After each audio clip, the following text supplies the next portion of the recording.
Everybody ready? Cool. Okay, this week was another intense week in the Missouri House. We had lots of committee hearings that were very emotional and very heavy. From the Don't Say Gay bill that lasted over 5 hours. We had a special committee on an election contest from the last election cycle. But many of the Democrats this week had bills move through committee, so we're really excited about that. On the floor, biggest surprise, I think, for our caucus was the ridiculous amount of Republican male legislators who spoke against the breast cancer screening bill. That was pretty shocking.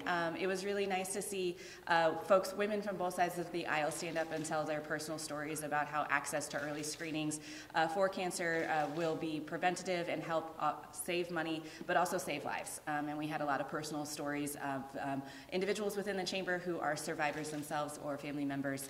So that was a nice discussion, but again, kind of surprising to see the opposition and how vocal they were about that. Obviously, we had the perfection of the St. Louis police takeover bill this week, a very controversial one, and also, as I stated on the floor yesterday, a bill that my caucus is divided on, so I'm happy to answer questions about that. And then lastly, I want to highlight the foreign ag bill. Y'all may know that myself and other members of our caucus have filed legislation to prohibit foreign entities from owning farmland. The bill that passed through today that we're sending over to the Senate, we don't love. There are some issues with it. You heard some of our members speak about it on the floor. I myself voted yes because I do want to see this conversation continue, and I'm hopeful that the Senate can pull out some of the provisions that we dislike with it. But I'm happy to see that the Republicans are finally taking this seriously after it was such a big piece of the political season last session. As folks may or may not know, this really came about after Republicans passed a law to actually allow foreign entities to purchase land, and then Governor Nixon vetoed that, and then it was overridden. And so it's nice that this is finally moving and that folks are paying attention to this. With that, I'm happy to take questions. On my questions of kind of the provisions on people trying to own land for business purposes, are you pretty confident that a lot of those kind of things will get ironed out in the Senate? Yeah, I'm hopeful. One of the biggest ones that we've heard from senators is the conversation around the purchasing of residential land. We know a lot of the foreign corporations who have businesses in Missouri actually provide housing sometimes as a benefit for their employees. And so that, I think, is going to be part of the negotiations over on the Senate side. I know for me personally, my concern is the ag piece specifically, and so expanding that beyond is one of the things that I hope is fixed. On the constitutionality aspect yes. of it, only limiting 5 countries as opposed to either a larger ban or just say maybe having them all go through the Attorney General and they can determine whether or not the sale goes through. Do you expect this to just get kicked back by the time if that isn't amended? Yeah, that is definitely a concern. As Representative Peter Meredith said on the floor, by outlining those specific entities, I do believe that there is a challenge there. Whether or not anyone will do anything with that, I haven't heard. I've not heard anyone specifically stand up and say this is something that we're going to challenge. I do think that is another piece that the Senate is talking through. On the police bill. Yeah, go ahead. Okay, on the policing bill, again, that was a divided caucus as far as who was voting for and for against it. Why do you feel like there was that division? Yeah, well, just speaking through with my own individual members, it is such a deeply personal situation in the city of St. Louis. As someone who doesn't live there, what I see is everyone agrees that there is a very big crime problem that needs to be addressed. The conversation is how do we go about addressing it? As you heard some members say on the floor yesterday, there are newly elected individuals who haven't had a chance to try to fix some of the problems. Then you have members saying, look, the mayor's been there for a minute, and went through the different things, and they believe that is the right course of action, or they're hearing a takeover is the move that their districts want. I think that it's because individuals who live there want to see change. We know that the Republicans are doing nothing about guns or the various things that the law enforcement have asked us to be doing, some individuals believe that this is a tool that might help the problem. As I said yesterday on the floor, my biggest issue with this conversation is St. Louis is not the only city dealing with violent crime. My very own city is the #1 violent crime city in the entire state. And if the Republicans actually want to get serious about protecting Missourians everywhere, then we would be having conversations about laws that actually help everyone, not targeting one specific city to take away the local control and try to do something there. So it is frustrating. I know from many members of my caucus that we continue to see legislation specifically targeted at the city of St. Louis, whether it's this bill or taking away the minimum wage, as I mentioned yesterday. It's a continuous draw to having conversations about that city specifically, and there are many members of this caucus who don't think that this bill is going to fix the problem.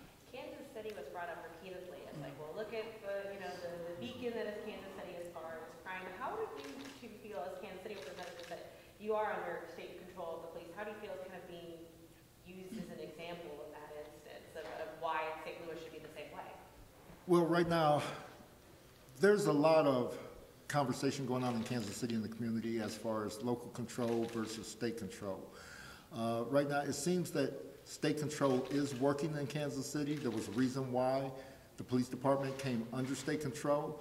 I think that we should proceed very cautiously before we make any changes, because you see what we're going through right now with the city of St. Louis, where they were at one time under control of the state. They've gone back to the city, and now people are wanting to go back. Okay, it's not cost effective to continue to do these type of changes. Also, in Kansas City, we have a new police chief, and so we want to give her the opportunity to be able to manage the force and to make the changes that she feels are necessary to move the police department forward in that community. Speaking of guns, the Senate perfected a bill yesterday that would give sales tax exemptions on gun purchases and maybe some other incentives, but it also has some stuff I think that has maybe some more bipartisan support, which deal with the purchase of diapers, food, and having sales tax exemptions on those. Do those things make the gun bill more palatable? No. Listen, as a super minority party, one of the things that we do is try to find avenues to get legislation that we agree with passed. The conversation around taking with taxes around diapers and feminine hygiene products, those things that you have seen our caucus be fighting for a very long time, we're going to find places to throw those on as amendments wherever we can. Particularly with the Senate bill, I haven't read it yet, but I will say, I would imagine that they knew it was going to pass, and so they wanted to put that on there. The topic of removing the taxes on the sales of guns is going backwards, yet again, from what law enforcement is continuously asking us to do. And so, again, I haven't read the bill, but I imagine that we'll be against that when it gets over here. I have a question for Representative Hahn. You had an amendment about requiring the auditor to do a report on this state takeover, but I think, and I don't know if you mentioned this or it was someone else during the debate, but someone mentioned that county prosecutors aren't keeping data on how cases are adjudicated. Do you remember that at all? I don't remember that specific part of the conversation, but what I will say about the amendment is the intention of the amendment was to make sure that the General Assembly actually has some genuine understanding of how the takeover is affecting crime in St. Louis.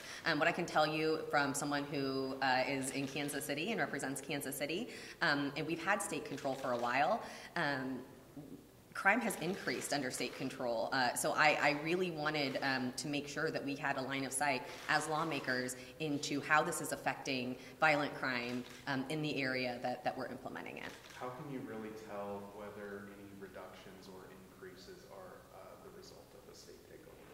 I think that's a great question, and honestly, I think that that's a question for the Republicans who are trying to pass this law, because this is their solution to the crime problem. I'd love to hear in their words how they believe that this is going to decrease crime. Can you talk about the budget since we're starting to work on the next year's state budget? Is there anything you want to bring particular attention to that maybe hasn't gotten much attention that you think should? I appreciate that question. We will be doing a press conference when we return to really dive into the budget and talk through what our priorities are going to be. So just heads up on that whenever we get back. I would say that this budget year has been really strange for those paying attention. Obviously, the structure of how the House moves the bills has changed. And so we are hearing less from the departments than we have in previous years about what they need and the why behind it. I'm hoping that as we move through the markup process, whenever we return from spring break, that we'll be getting some more information. But to answer your question, there has been A lot of conversation around state employee pay with the supplemental. Of course, our caucus is going to be continuing to push through that.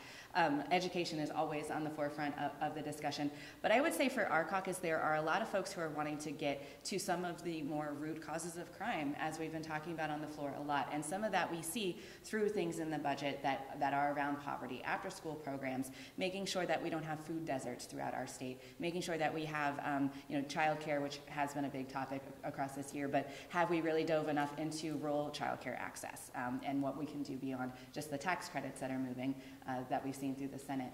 So we want to really dive into some of the more solution-based things as the budget moves through. But as I said, we're going to have a full press conference to discuss the specifics. For Representative Terry, I wanted to ask you about the open enrollment bill. There was a Republican this week, Chris Lonsdale, who said he wouldn't vote for that. Do you think that the open enrollment bill is in trouble? Hopefully. Hopefully it's in trouble. I am one that will not be voting for the open enrollment because of my district that I represent.